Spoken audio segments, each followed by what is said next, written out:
Cloudcast Media.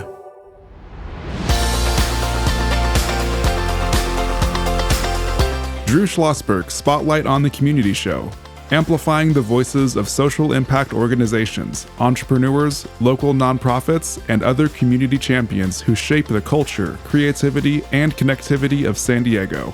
Brought to you by Mission Fed Credit Union, bringing good things to San Diego for over 60 years. Learn more about what is good for you and good for all by visiting www.missionfed.com. I'm Drew Schlosberg of Cloudcast Media, and we are pleased to have in the studio today Eric Kaufmann, CEO of Sagatica. And how did you come up with that name? Well, Sagatica is from sagacious, which is Latin for where we get sage, wisdom. And so I wanted something that would have wisdom in it. 1, 2. Okay. We needed a URL that wasn't taken. Very, very good. So you just had to keep on expanding the word, right, from sage and kept on going? Sagacitas was too weird. Sage was too short. So Sagatica. Very, very good. And Eric Kaufmann, we're glad to have you in here with a friend of yours and a colleague, and a friend and colleague of ours too, and that is Neville Villamoria, Senior VP of Marketing and Community Relations. And Neville is a frequent co-host with me on this. Always honored to have him on the mic twice in one day here. Is that a record? No. It might be. No, I don't know if it is or not. How did you know run into Eric? Gosh, I forget how we first met, but we connected right away. Do you remember our initial gathering? It's been many years. I really don't remember. I don't remember. But really, that's very unusual for you. Neville's holding back on something. We're going to have to beat it out of him on that aspect. Not fit for radio. Well, there's a lot of things not fit for radio. It was a wild party that one dark and dastardly night. No, I genuinely don't remember. Well, you just got the novel started. Recall. Okay, very pleading good. Pleading the fifth. Okay, well, this is not a congressional hearing over here on this. Talk about the mission of the organization, Eric. The mission of the organization is to raise consciousness among leaders. I mean, the idea is that the force that is shaping our society, our community, the world at large, has largely shifted away from governments and churches. It's really in the hands and hearts and minds of leaders. And so the degree to which we can collectively raise consciousness, make situations, conditions, teaching ways for leaders to be more aware, more conscious, more intentional, more deliberate, they will be a better force in the world. So that's the mission. So when you talk about leaders, they're leaders of for-profits, non-profits, government entities, anybody who's a leader of anything? Well, there are leaders in all these different domains. Our particular interest is really the for-profit for the most part, because they have an outsized influence on what's happening directly in the way. I mean, think about the shoes that you want, the phone that you're using, the car that you're craving, the food that you think is right. What do you think about politics? That is largely shaped by leaders in commercial environments. And if we don't, everyone's concerned about AI running amok, and we should be deeply concerned about leaders that are leading us astray. And so how do we help them be more conscientious, more community-oriented, more long-term thinking? A lot of that is in the commercial environment. Right. As a matter of fact, you are looking at an AI person. This really isn't me sitting in front of you over here. It's a hologram of someone that looks like me and using my voice. How's it working? Well, I can't see you. I'm just locked up in a dark room. I don't even know what's going on here. So. Exactly. And I don't mean to tease too much about it, because it is a serious issue, and there's a lot been chatted about that as well. Neville, listen, you have been involved in leadership from the second you landed here in San Diego at Mission Federal Credit Union. Just talk about how important it is, not only from your organization, of course, but in San Diego, the regional area. Yes. First of all, I think leadership is not a position, it's a decision. And so we can all lead from where we stand.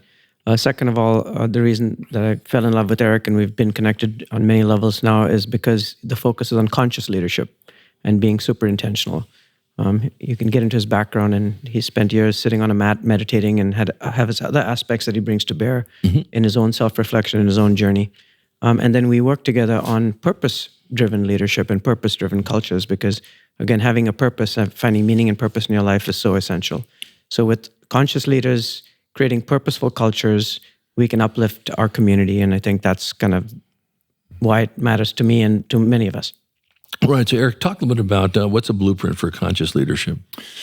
The blueprint begins with sort of the problem statement, right? So what's the problem statement, and what, the book that I just published recently is called Leadership Breakdown, right? And so I'm looking at, after 22 years as an executive coach, working with executives, executive teams, I'm thinking, what is it that is so consistent across all these humans and all these organizations and all these cultures? And it turns out I came to name it egomyopia. Egomyopia. I'm saying that, the number one barrier to executive effectiveness is not seeing and recognizing your ego.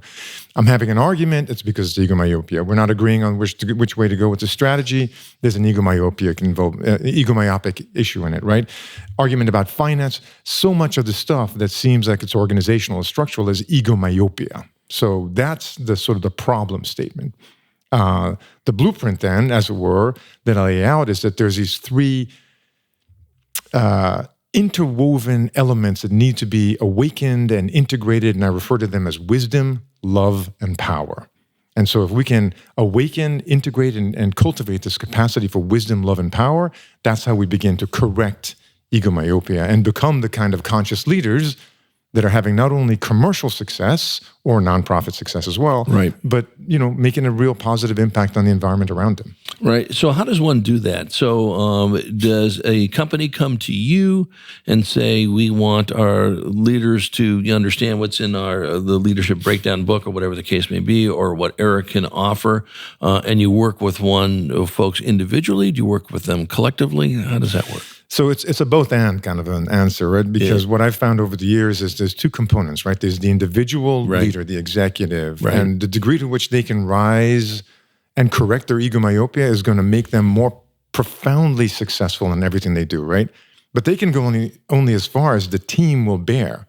So we got to have to be able to move the executive, the leadership team, because otherwise, it's the sort of what's the lowest common denominator, right? The person who's the lowest common denominator is going to determine the profundity of that team. So we need to do both the team collective work and the individual work. And when you combine those two together, you have this alchemical opportunity to really, really change the trajectory of the business in a positive direction, improve the experience of the populace, the community inside that business, everybody that's affected by them, and actually positively, demonstrably improve your financial performance. Right, exactly. And now that ties to culture, which we'll get into in a few seconds too. We're chatting with Eric Kaufmann. He's the CEO of Sagetica, joined by my colleague and co-host of our Spotlight on the Community show here, Neville Villamoria, Senior VP of Marketing and Community Relations, as you're listening to another edition of Spotlight on the Community, brought to you by Mission Fed, doing wonderful things for San Diegans for more than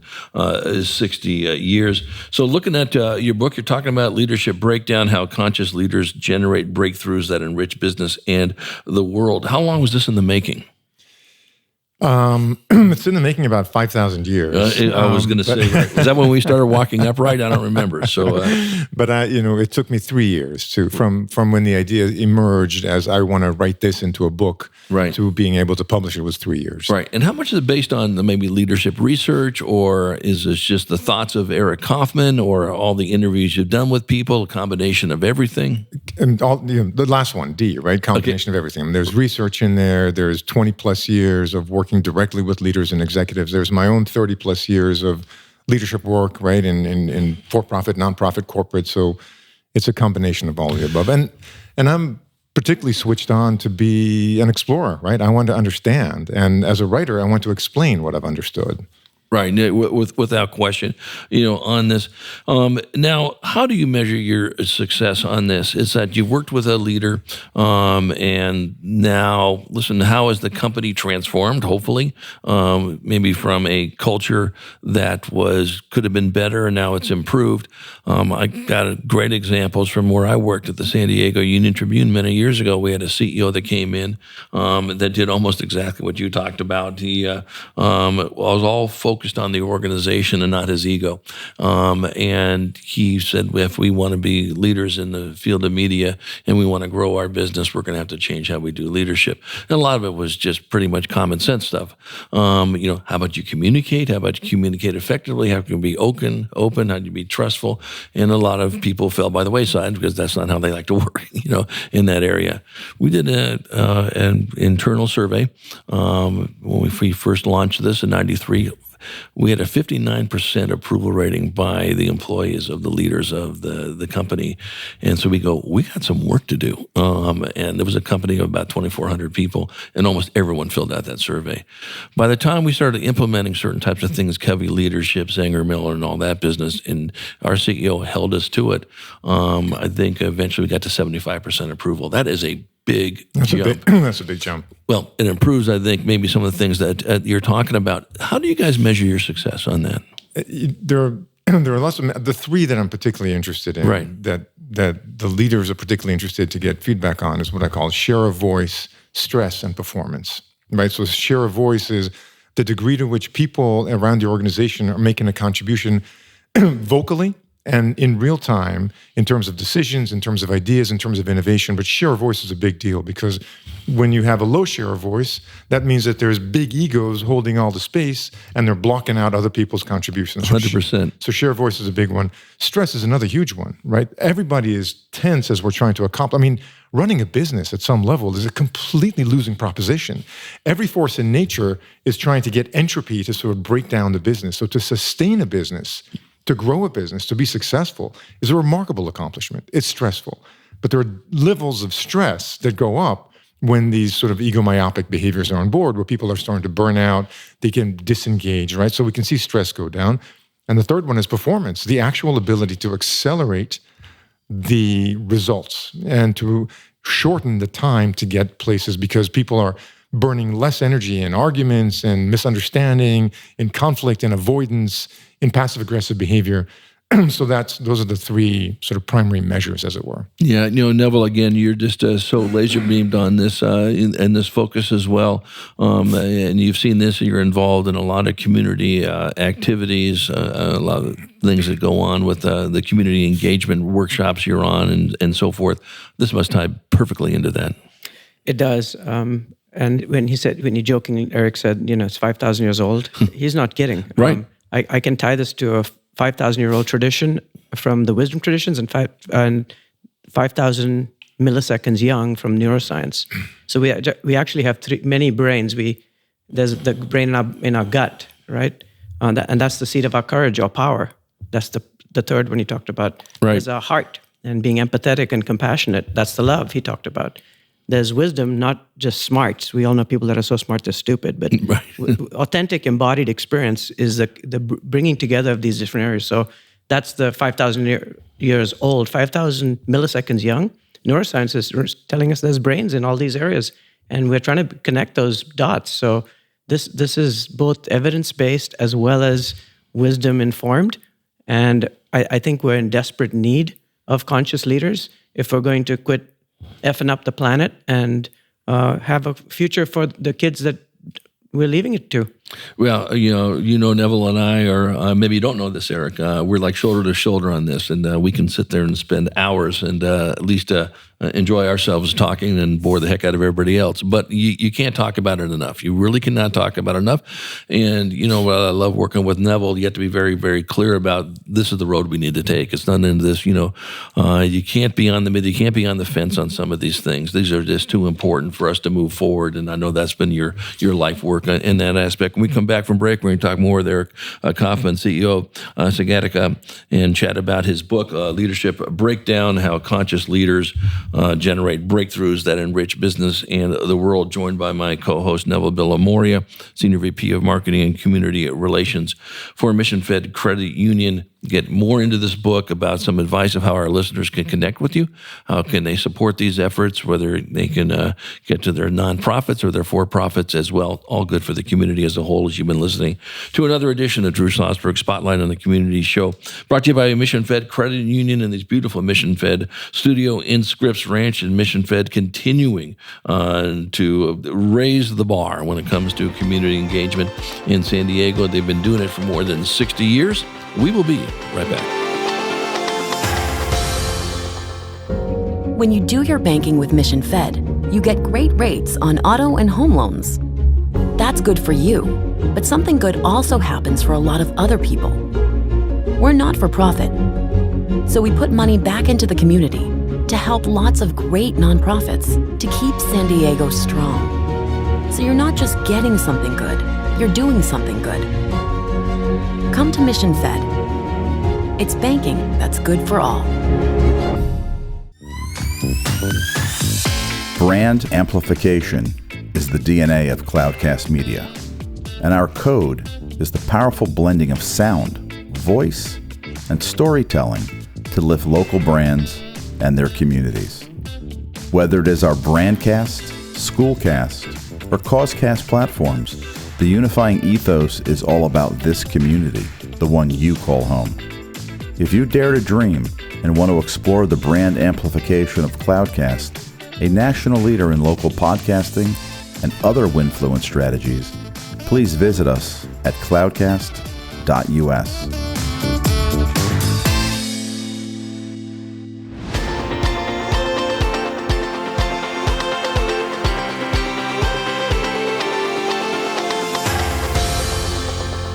I'm Drew Schlosberg, and we're back with another edition of the Drew Schlosberg Spotlight on the community show on Cloudcast Media, brought to you by Mission Fed Credit Union, continuing to do spectacular things in our world. Our San Diego residents, our county residents for more than 60 years. We are joined by Enrich, CEO of Sagatica. It is a wonderful leadership organization, basically run by Enrich. We're going to chat about his leadership breakdown book in a second, joined by my co-host, the inimitable Neville Villamoria, Senior VP of Marketing and Community Relations. Neville just always frowns when I use the word inimitable, but you know what? Enrich is saying, that's a good adjective. I love that adjective. Yeah, it's a good adjective. But there is no other. There is no other imitation. And we say this with love. Okay, I'm just telling you that, and you know that, you that, Neville.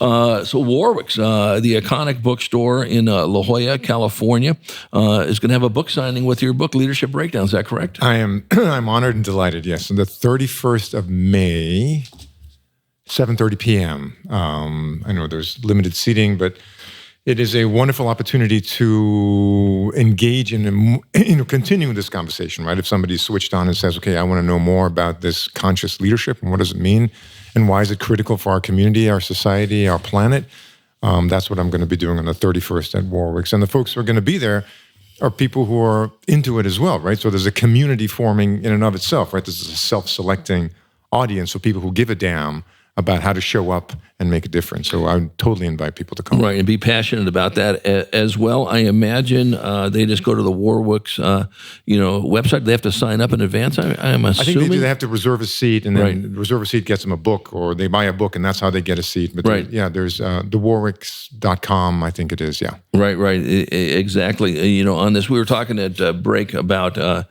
Enrich and Neville about, listen, this is go time. For really getting this into the consciousness of leaders, whether it's for-profits or nonprofits as well. Talk about it really is go time, Enrich. It is go time. The sort of, here's where it struck me, right? I was sitting at home on a Sunday afternoon, my wife, my two daughters. My daughters were then, I think, 16 and 18. They're now 20 and 22, so it's been a while, right? Mm-hmm. But my younger daughter, Maya, in the middle of this, we're all sitting there reading a book. She slams a book down on the table. She goes, I'm not having kids. I'm like, what the hell? Out of nowhere, right? Out of nowhere, I'm not having kids. I'm looking at my wife, and she's looking at me, and we're like, taking a beat, and then we look at her and Maya like, what's up? Why aren't you having kids? She goes, I don't want to bring kids into this messed up world.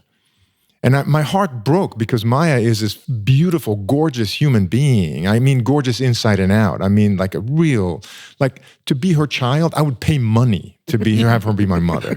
And she doesn't want to have kids. And I thought, wow, that's weird. Then I spent years after that talking to young people, and I could not believe how frequent and common and normal that comment was. The world is too messed up for me to have kids. This is coming from the exact kind of people, young people that should be having children, right? Because they're caring, they're nurturing, they're intelligent, they're cultivating the best in other people. And so that's not like a theory, that's not a university discussion, that's not a UN. We're talking in real time. We have community members, a big portion of the society, that's frightened for the future.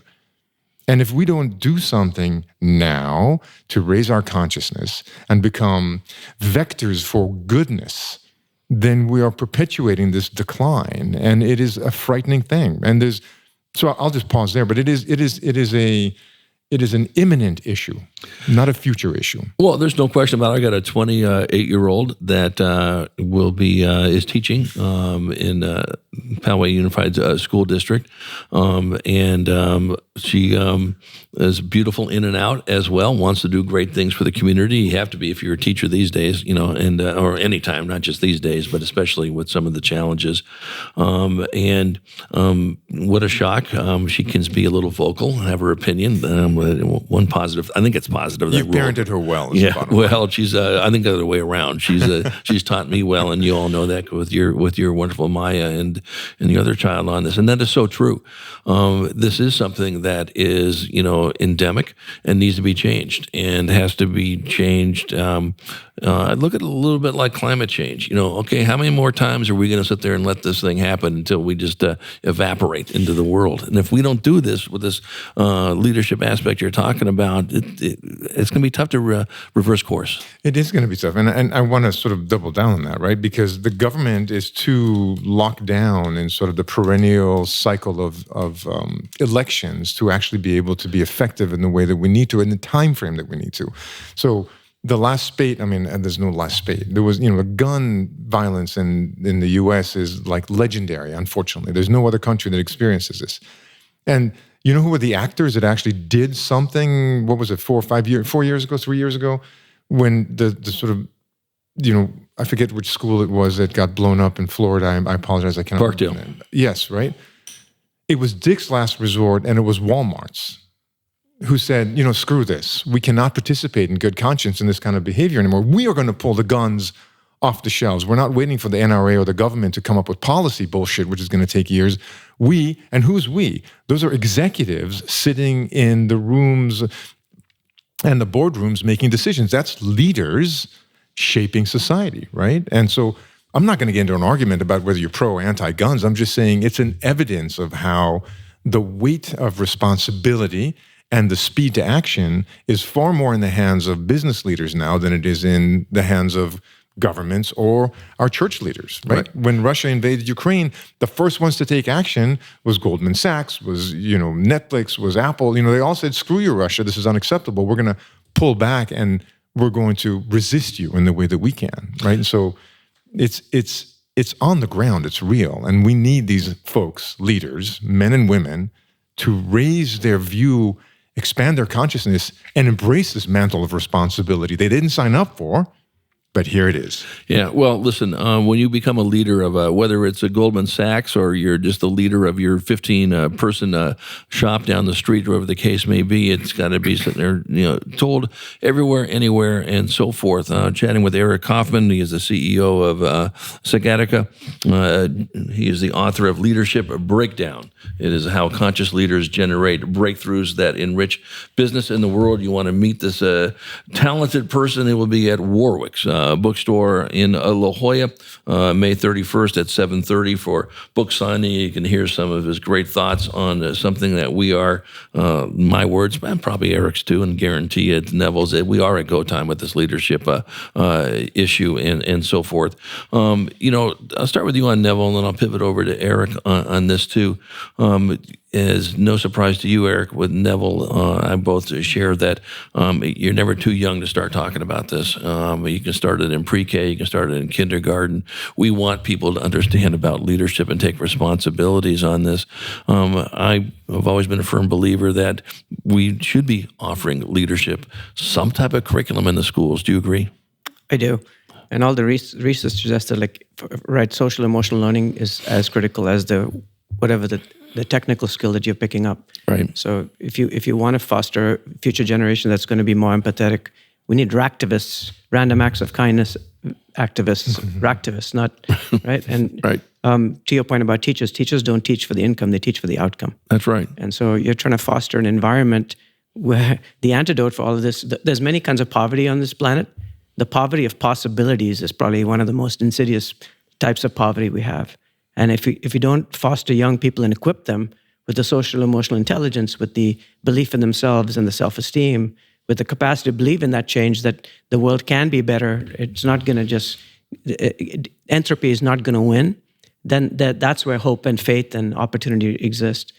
Otherwise, we're doomed to continue to see diseases of despair on the incline, loneliness, depression, anxiety at all-time highs. When we're supposed to be a highly evolved society, if that isn't go time, what is? Yeah, no, I agree. And Eric, what are your thoughts about this? You work with world leaders and business leaders and so forth. But listen, chatting with here's Maya's 20 now or so. Maya's 20, yeah. And if this was infused in the curriculum, and some of the stuff is like, this isn't wrong things to say. This is what good leaders should do. There's always been a saying. It's probably around since people were walking upright. And you got to leave your ego at the door and all that business. My folks got me a little bit of a saying the long time ago. I'm not sure why they got it to me. They were a lot smarter than me. I'll tell you, this microphone's smarter than me. But have some tact in how you deal with certain things, and know where your expertise ends and somebody else's begins. And they're not sitting there trying to sit there and anything negative about it. Was there are a lot more people that got some great ideas than you, but it gets right back to the basis of getting your ego out of things. It does get to the base. Yeah, we could have this conversation for 4 hours. We can. I'm thinking, I want to share something with you. I wasn't planning at all. Please. I hope my girls don't find this to be too weird that I'm sharing it publicly. But when I was an older dad, I was in my mid-30s when the girls were born. And so I sat down and I thought about, what is it that I want to transmit to my daughter? Well, I didn't know I'd have kids, right? But what do I want to transmit to my kid?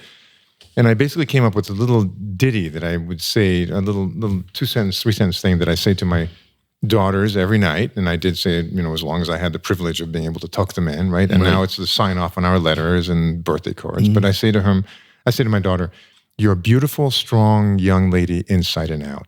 And I love you just the way you are.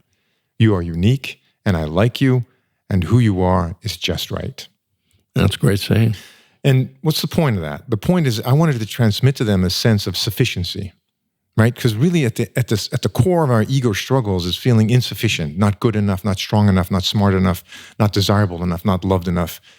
And that's what I really wanted to have my daughters be grounded in, right? The foundation of leadership from a place of sufficiency. And now both my daughters are these, not surprisingly, remarkable leaders in their spaces, in their communities. They do stuff that blows my mind, delights my heart. But that's what we really need as a collective sort of sense of growth and healing, is a sense of sufficiency. If I feel enough, I don't have to suck up all the available attention in a room. I could distribute it among other people and create amplification. That's what leaders do when they are really stepping off their ego myopia, is they create amplification. You take all these smart people and you shut them the hell down because you're too busy trying to get affirmed and feel sufficient. That's where the ego gets in the way. So your folks were brilliant, right? Let people do what they're good at. That means that you don't have to be so insecure. 100%. And so the work ahead is to cultivate sufficiency, right? Help people understand that who they are is just right. Yeah. And everyone else is just right too. Combine that, and you have a kick-ass business, a kick-ass organization, a kick-ass government. So, well, and you're spot on, and you know this, and Neville, you do it too. When you find that right combination, whether you're working as a small business with your team or it's a big business, and you got the right team in there, and you're clicking on all cylinders because Joe Blow's got that handled, I don't have to worry about that, and he's got my back or she's got my back and all this. And, now you're going at 900 miles an hour when you love coming to work, you love doing these things because you're doing great things, whether it's for, society with leadership or you're giving back to book fairs and art walks like Neville does in Mission Fed. It makes such a difference. Just a little sidebar on it. I've been honored and lucky to be doing this since 2007. A lot of it now thanks to the sponsorship of Mission Fed. I'm very grateful to Neville. Has been a good friend of mine since he landed at Mission Fed a while ago. But I get to amplify people like you. I get to talk about the great things that went on. We had earlier on Mr. San Diego, Malin Burnham, and Tad Parzan. I mean, these guys have been doing great things for a year. So to your point, this is how this works. Neville, I'll turn to you for some final comments, and to Eric, and then one more shout out at what's going on at Warwick's. Neville. Well, if we rightly understand ourselves, we're a blend of both information and energy. And so in a business environment, cash is the oxygen, no margin, no mission. But that's only that's about substance, that's about matter. The antimatter or the energetic is about trust. So much of what Eric, and sufficiency, if you want to use that terminology of today, because I think that's an apt way to describe it. If we're coming from a place of worthiness or lack of worthiness or woundedness or feeling complete, that fundamentally changes the paradigm. And we can't model that which we don't have. So if we want to have a trust-based culture, we have to be trustworthy. And that has to be authentic. It can't be lipstick on a pig. People have great BS meters. So our ability to be more self-reflective as leaders, more vulnerable, more authentic, more conscious, because that's kind of the spirit of it, is the opportunity to as a leader, to have a huge catalytic impact on not just your company, but the planet. And so that's the power and promise of conscious leadership, which I think Eric, as he practices it, and who he is as a person, and the book will share some of that, and the conversation of Warwick will definitely be stimulating, gives us a chance to kind of explore where are we at with that and self-reflect about that. No, I think that's absolutely right. Eric, any final comments? I love the comment you made about being trustworthy, right? Trustworthy. And to me, this work is fundamentally about that. So my prescription, as it were, the blueprint of wisdom, love, and power, the capacity to cultivate, to Neville's point, head, heart, and gut, and integrate them, and become a person of integrity. That's what you do when you integrate. You become a person of integrity. When you're a person of integrity, you are safe to other people. You are trustworthy. And what happens in the organization is just, nuclear power is released in terms of the ability. And so that's my hope and wish, is that the organization benefits endlessly. And by extension, by the way of being, we are the stewards of society. We're the stewards of community. Let's step into it and own it. And that's what excites me about working as an executive coach with individuals, with executive teams, as a writer, as a speaker. I want to raise consciousness so that my daughters will never have to worry about bringing children into this world. No, that's a very, very good point on this. And for our listeners, I need to meet this gentleman. We'll get to Warwick's in a second over here. I mean, he needs to come to our company. He needs to chat with us. How do they get a hold of you? My website is Sagatica, Sagatica, Sagatica.com. And I'm on LinkedIn. Those are two great places. Eric at Sagatica, if you want to go directly to me. Eric, ERIC, at Sagatica.com is my email. Very, very good. And Eric will be at Warwick's on the 31st of May. It's 7:30 at Warwick's in La Jolla, an iconic bookstore. He's going to be chatting about his book, A Leadership Breakdown, How Conscious Leaders Generate Breakthroughs That Enrich Business and the World. I encourage everybody, if you want to go sign up now, this will be sold out, and you'll have an opportunity to meet him. Eric, it'd be an understatement of the word if I said this was a pleasure.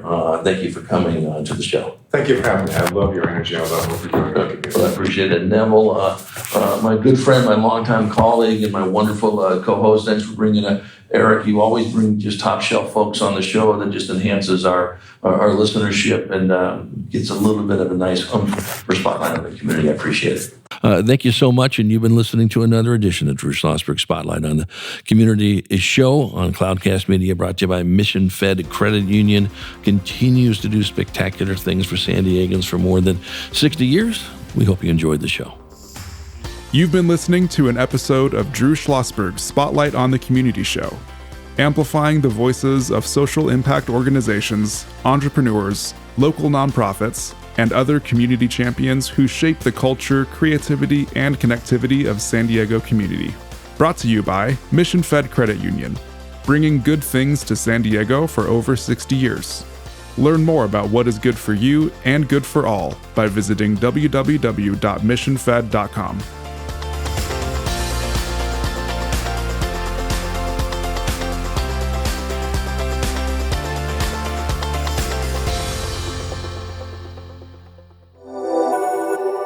Cloudcast Media.